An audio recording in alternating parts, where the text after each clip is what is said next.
Good afternoon, everyone. My name is Sukalp Tipre. I'll be your moderator today for this session. We'll look at how iconic brands such as these have become really lifestyle destinations. And we have a fantastic lineup of the panel today from brand creators, innovators who are very eager to share their stories and experiences with us. We'll, of course, explore a bit about how the market is shifting, how consumer preferences are shifting, the role of retail and technology is evolving, and of course, cafes, how they're expanding to become really third spaces where people are spending a lot more time outside of work and office. So we'll explore that more. And the way that we have structured the panel, it's a large panel, so we'll look at three things mainly. One is how your brand identity is really the core and the anchor of the cafe itself, and how other brands have become lifestyle destinations. And thirdly, we'll explore the role of technology overall. So at the beginning, I would like to start it off with Rania. So as a founder of Arabian Teahouse, we have a very cultural icon which is well loved across the country and also internationally. So my question to you is, how have you built this brand, tried to maintain the cultural identity of Emirati cuisine, especially as you expanded not only in Dubai, but also internationally? Would love to get your thoughts. Okay, first let me thank you for the beautiful invitation for me to be here. And of course, Arabian Teahouse was an interesting, tough journey, I would say, for all the restaurant owners here. They can understand how painful it is to have a successful brand in the UAE. And the reason is, when we started Arabian Teahouse, or the hospitality sector for a rice holding, it was in 1997. And everybody who here, I don't know if somebody was here in the 90s or the late 90s in Dubai, the number of tourists was basically very low. And Dubai was representing a very modest destination for transit people and connecting people to other countries.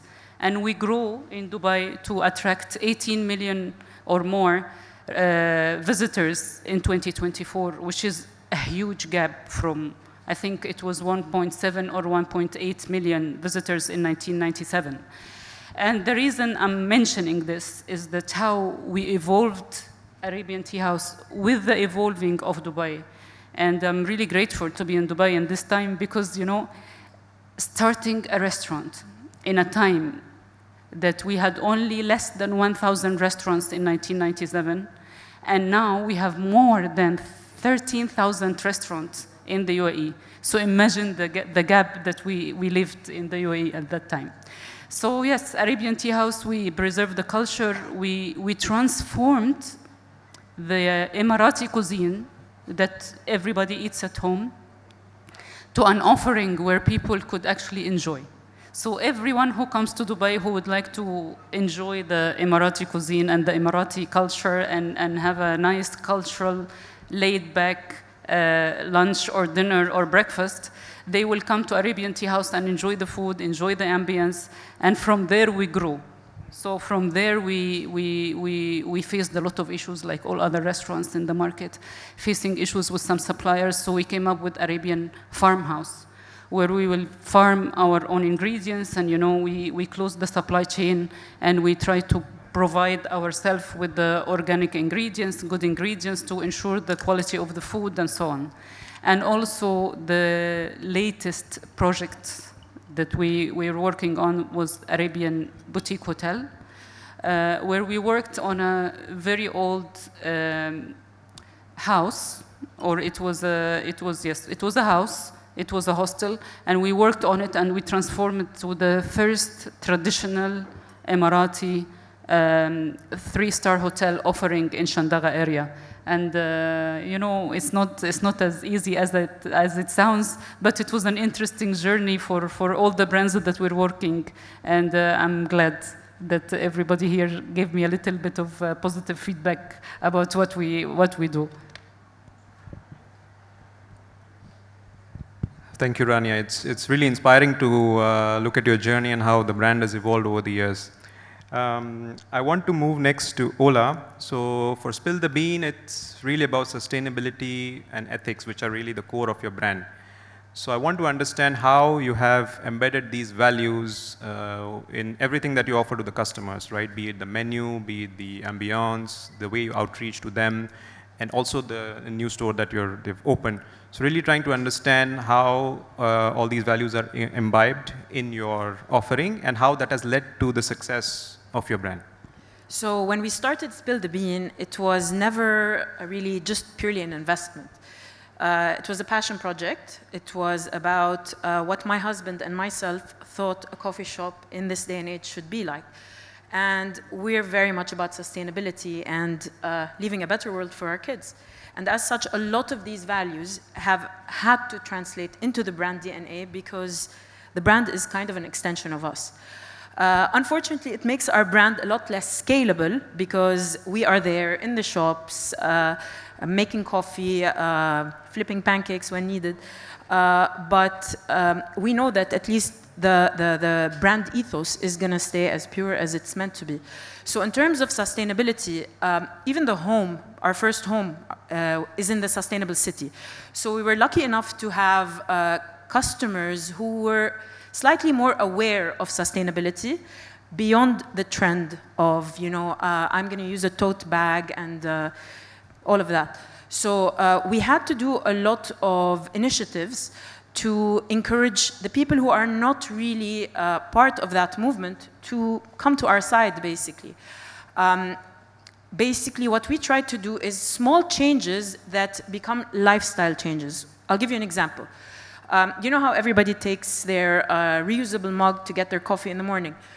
But sometimes you're going to forget it. One of our customers had an amazing idea. She brought in some old mugs, ceramic mugs, ugly mugs, those, ads that you get, the promotional mugs. And she suggested that we start a mug library. So we literally did that. We got a basket, we put old mugs. Anybody who had old mugs that they didn't want, they would bring them in. And if you forgot your reusable mug, you can just grab that ceramic mug, take your coffee out in it, and you've saved the world, the trash that comes with a reusable cup. A lot of these initiatives, people saw that they are real. It's not marketing. It's not following the trend. And that helped the right customers come to us as opposed to us reaching out to attract customers using words and buzzwords like sustainability. We have an amazing customer base that have become family because Spill the Bean is a lot about that. It's about a community hub. People bring in their takeaway containers to take their lunch. That's the kind of people that we're working with.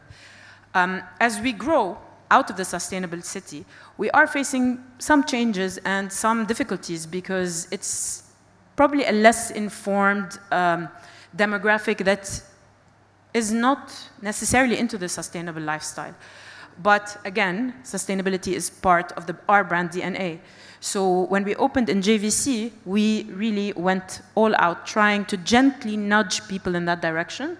And I'm confident that because Spill the Bean is so much about the community that we're in, through the initiatives that we will host as activations, through the promotions that we'll do, like get a dirham off, as simple as get a dirham off when you use a reusable cup, I'm sure that we'll be able to grow another micro-community within that new location. Great. Thanks, Ola. I think it's quite interesting to see and hear how the brand has grown and how people are connecting with sustainability and the ethical ethos of your brand. So thank you for sharing. I want to move on to Duncan now. So we all know Bateel is a big brand. It's one of the examples of a homegrown brand that has gone international as well. While offering, both premium cafes as well as, boutique retail in the form of gifts, dates, etc. So my question to you is, what kind of synergies do you find when you go to market or offer these two different propositions?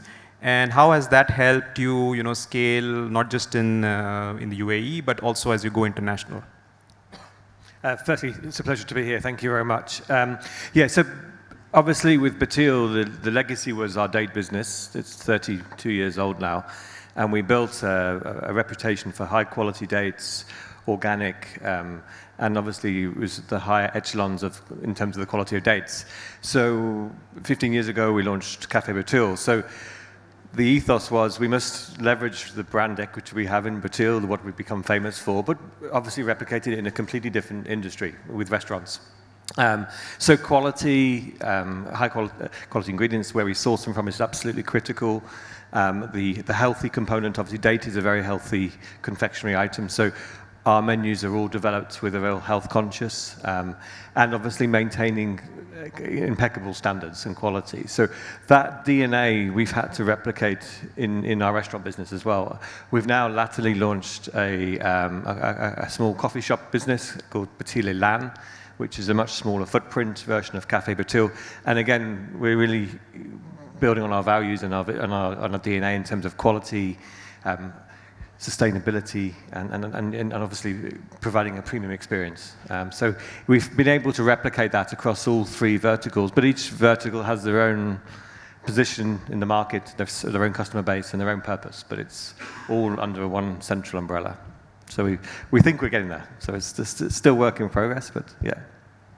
Great, thank you. It's really interesting to see how you have married, the two different concepts and the third concept coming out. So good luck and best wishes for that.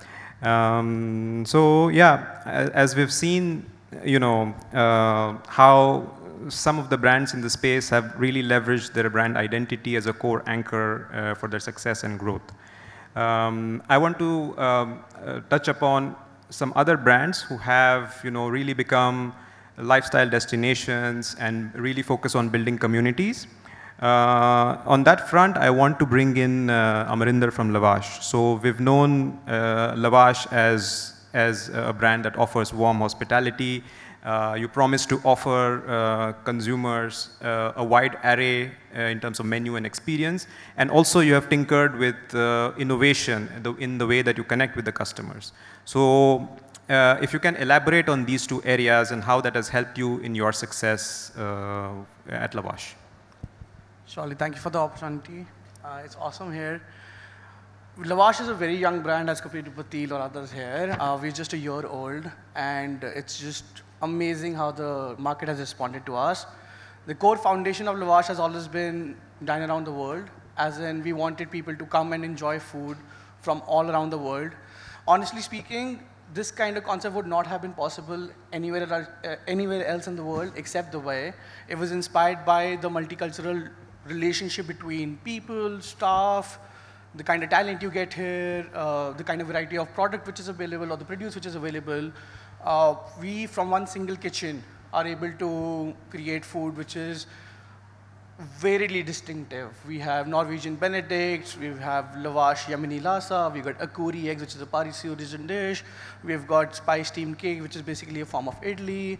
We've got dishes which are from Sri Lanka, Nepal. We've got thupkas on the menu. When you come to Lavash and you dine at Lavash, you can enjoy food from around the world, and that has always been the concept. And it would not have been possible without Dubai being what Dubai is and what I have experienced Dubai to be. Great. For the AR bit, for the technological bit, we have always prided ourselves to create more and more ideas regarding technology of how we can implement them. There are other ways to do it. We have these AR menus where we want to project the food before it comes. We use AR in that space. We also use waiting list apps. We use turnaround. So when you have an operation which is as big as ours, in a single outlet, which is as varied, we really need to work on our metrics, being on what kind of time it takes to make a particular food. So we use data-driven approach on that. But we're very proud of how we're working on the AR bit, where we can project the food which is coming to the table before you even order it. And coming with the advent of AR glasses and everything, I think that'll do away with the whole physical menu. How people or how guests interact with menus on a daily basis. Gone are the days of those QR codes and Zomato doom scrolling or Talaba doom scrolling. Even inside a dine-in restaurant, we're going to see a lot of more spatial and mixed reality aspects coming into being for that. Thank you. Thanks, Amarinder. It's really interesting to see, how you're trying to marry hospitality and also bring that innovation and your experimentation with a young brand such as yourself. So thank you for sharing your story. Next, I want to move to Tania. We've all seen the success of Tania Teahouse, not just on social media, but also on the ground. You're not just offering food and drink, but also trying to complement that with events, with wellness offerings, etc. So, and also building a community around it. So, if you can shed some light on how you've grown and created a community, would be great. Sure, thank you so much for having me. So my vision behind opening Tania's Teahouse was to create a space that obviously had great food and drinks, but also focused on community and using Instagrammable, but in an impactful way. And my journey began with, I was diagnosed with lupus and Lyme disease, and I had to make a lot of lifestyle changes. I had to go on a lot of heavy medications, and it was basically the lowest point in my life that I used as a way to fuel my pain into passion. So I wanted to utilize the power that we have in hospitality, where you can make or break someone's day. You can educate them with a new food item, a new ingredient, or even the ambiance and the idea of cafe culture being a safe haven, an outlet for escapism. And I wanted to offer healing teas and adaptogens and plants that help your well-being and aren't thrown in your face in a pretentious way, but just there and accessible for people who are interested in enhancing their well-being. So we not just have a day-to-night eatery, but we have a community space that we host different events that encourage accessible wellness, that encourage creativity and connection. And through all my learnings with my autoimmune issues, I realized that the biggest success metric that we should all be focusing on is a healthy nervous system, and that's been the forefront of our brand's DNA and everything that we bring. We do a lot of different events for accessible wellness, but in ways that are kind of quirky or not conventional. So wellness can mean creativity, wellness can mean mindfulness, it can mean coming to our open mic night and listening to some local talent. And my whole vision is that the world is heavy right now and we need to focus on kindness and community. Thank you, Tania. Thanks a lot, and for sharing the personal anecdote as well as an inspiration to set up the brand. So thank you for that. I want to move to Necip. So One Life is about building a community, right? So if you can shed some light on how you have developed this community and really crafted the offering tailored to the community where you're based. You're now looking at your third store. So if you can shed some light on how you built the brand and how you've targeted certain communities, would be good to know. Thanks a lot. So we started about 10 years ago, and I'd say over that 10-year period, the key thing that I think we've done to build community is one-on-one relationships with customers. When we started, we were a salad and stew place, more or less. My wife convinced me to get into stews because she thought everyone wanted stews. It turned out nobody wanted stews. And we had this menu that we started with, and we were in Dubai Design District. No one else was really around at that time. There was us and one other cafe.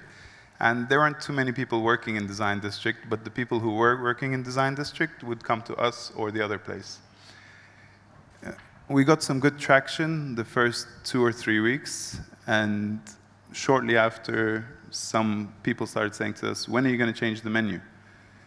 And we were like, we've only been open for 3 weeks, like, what's the expectation? And they're like, we've tried the whole menu, we're bored, we want new things. And I'd say that was the first piece of key feedback that we got from customers that made us realize, like, we need to change something. We dropped the stews, we changed our salad bar, which was just, I think, 6 salads at the time, which were the same every day. My partner, who was then just our head chef, said to me, we need to do something and you're not going to like it. And I said, what is it? He said, every 2 days we need to change the salads, like do completely different salads. And I thought of it from like a wastage point of view, from all those kind of metrics, and I thought it's a crazy idea. But the next day I came back to him and I said, let's do it, but we're not going to change the salads every 2 days, we're going to change it every day.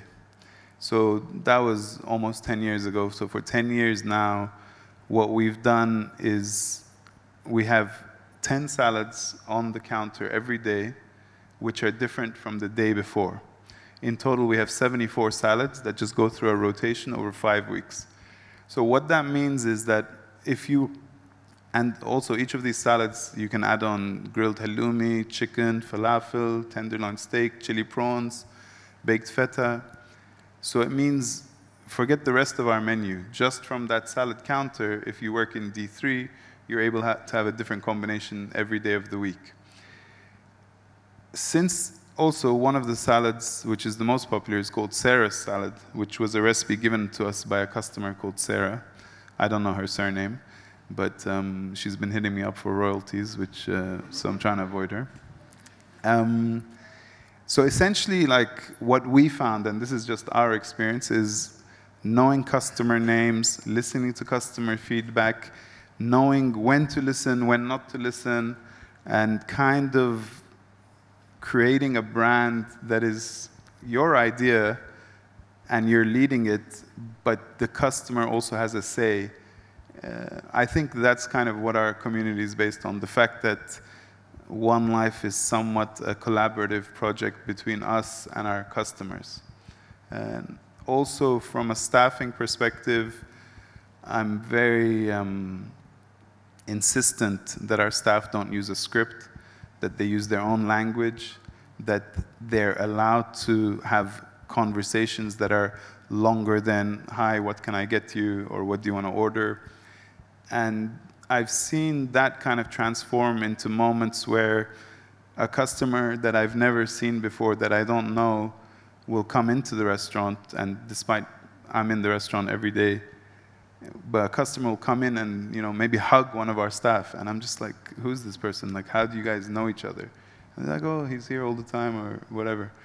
So for me, like I don't know, someone said it, I think Ola said it, it's real. Like the relationships we have with our customers, the community, it's real. It's not based on, okay, let's milk these guys for as much as we can. We're just there to serve the community in D3. And then we opened in JVC within a building, a residential building, and it's kind of just the same thing. Like we know what our purpose is. Our purpose is to be there to serve the community that we're part of, and it's kind of just, that's the way we approach it. Amazing.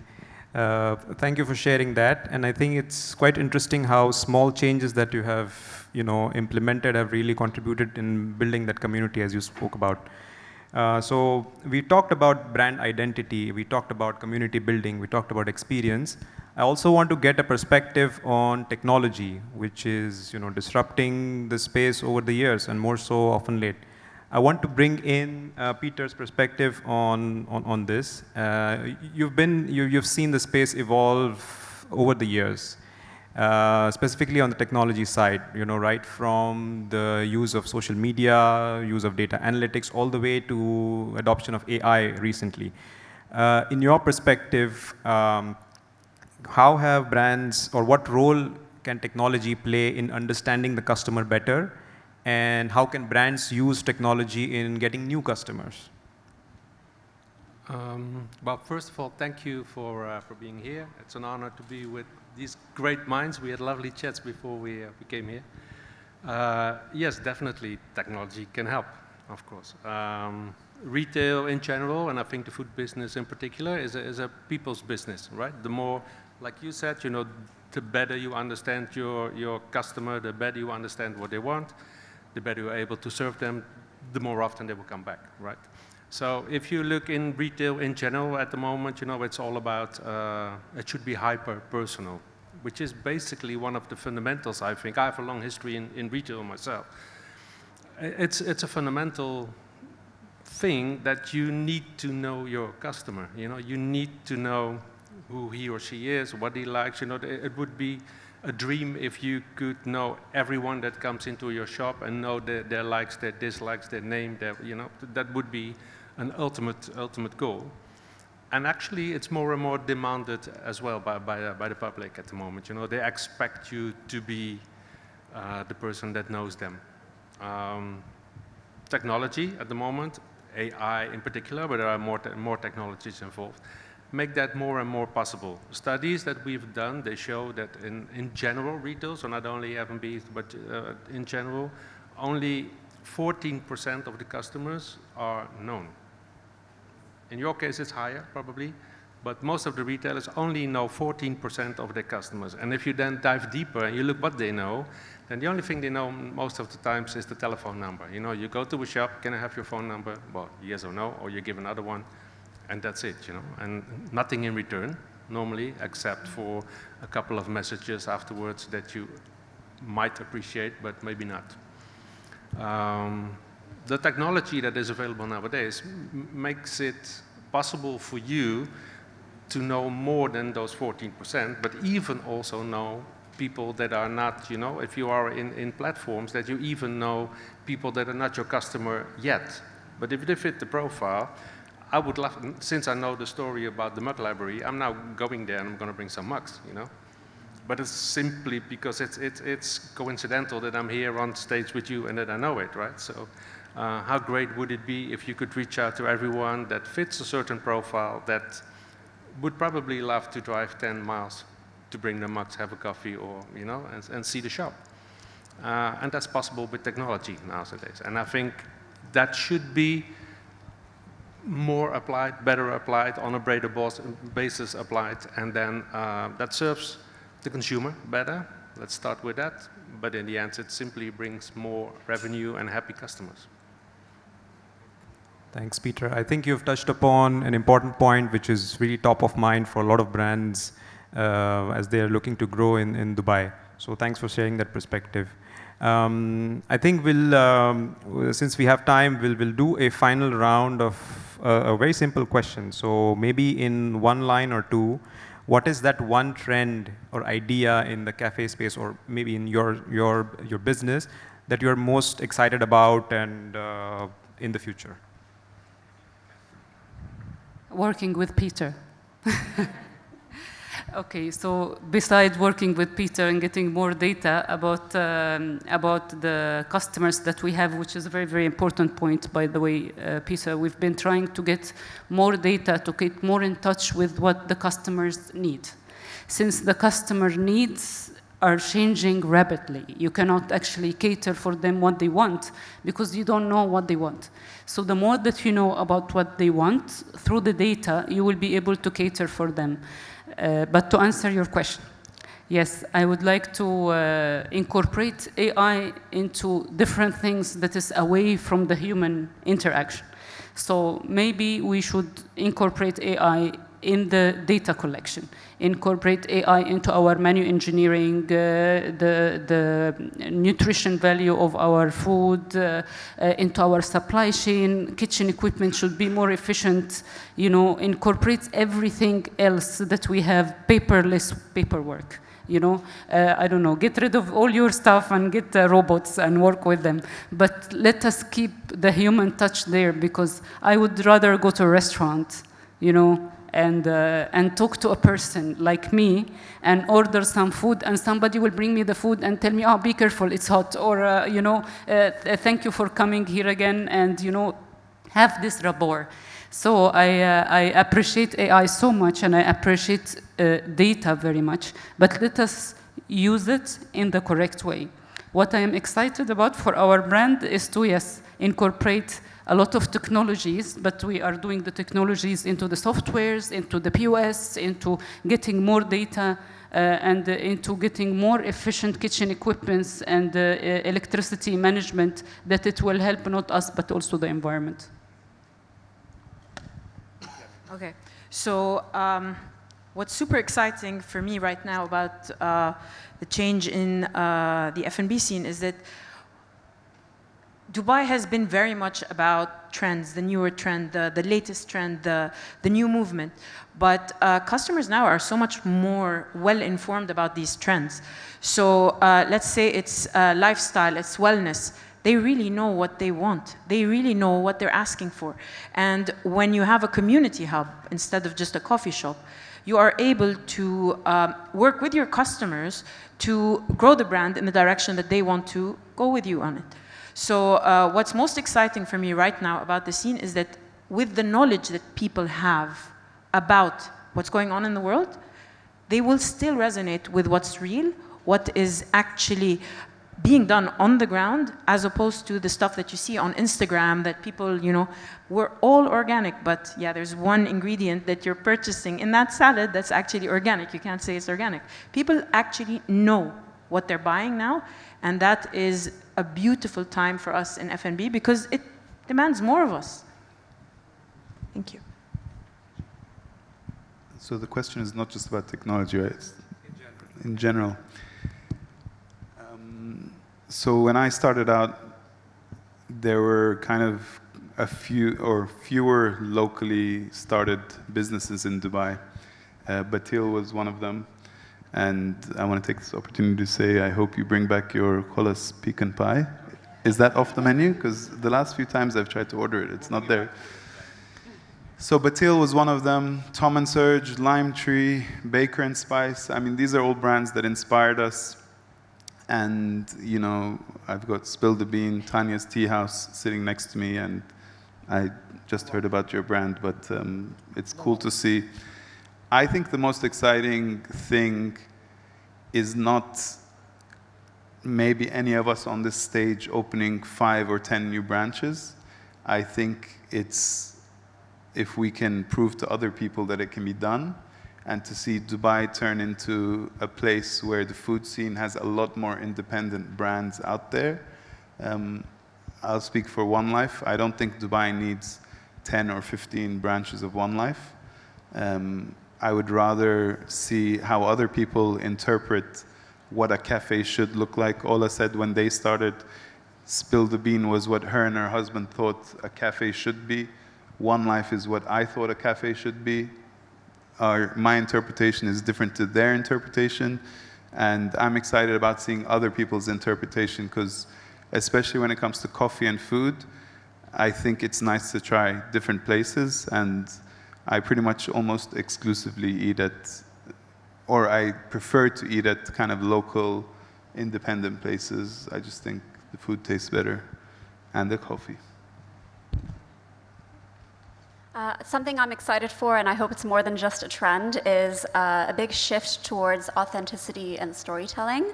So being dynamic enough to really live and breathe your brand's DNA and being able to really see people take that next step to actually have a brand that's meaningful and just more than just the experience itself, but everything that they have to offer and the way they position themselves through social media, through the experiences, and yeah, it's exciting to see more authenticity. Well, for me, I believe that restaurants, as going forward, will become the last bastion for society to be social. People come and enjoy their life. They allow us to be part of their birthdays, their celebrations, any big event or small event, and it just gives us an opportunity. I believe with all the social media and all the technology being bombarded out to us, we have a great opportunity for a great reset. I believe technology has come to a point where we can actually make it transparent. Instead of having devices on your faces, it can just take a back seat, go on the background, do its magic, like ma'am very well said, then you can work on the POS and the PMS management systems.